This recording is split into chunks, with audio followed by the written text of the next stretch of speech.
Salut, salut, c'est Marc. Aujourd'hui, dans un verset en une minute, nous voyons la première épître de Jean, chapitre 4, verset 15, qui nous dit « Celui qui déclarera publiquement que Jésus est le Fils de Dieu, alors Dieu demeure en lui et lui demeure en Dieu. » Si nous confessons notre foi publiquement, si nous n'avons pas peur en face des persécutions, en face des questions intimes sur notre foi, en face des mensonges, de dire la vérité, si nous n'avons pas peur de croire et de confesser que Jésus est le Fils de Dieu, qu'il est venu sur la terre pour nous sauver, pour nous délivrer, pour nous amener une espérance, pour changer nos vies, pour être notre guide, pour être notre meilleur ami, notre confident, pour répondre à nos questions, pour pourvoir à nos besoins, eh bien, alors notre foi, elle est mise en action. Nous disons publiquement que Jésus, c'est le Fils de Dieu.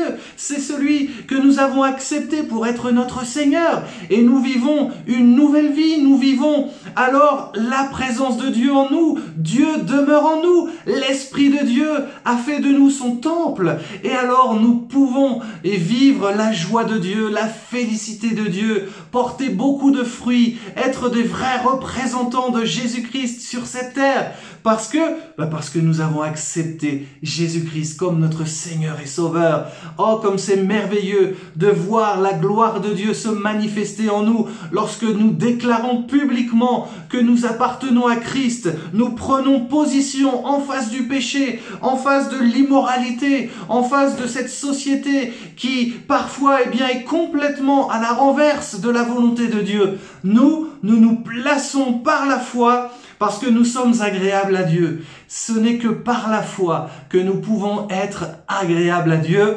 Alors il nous faut confesser publiquement que Jésus, c'est le Fils de Dieu.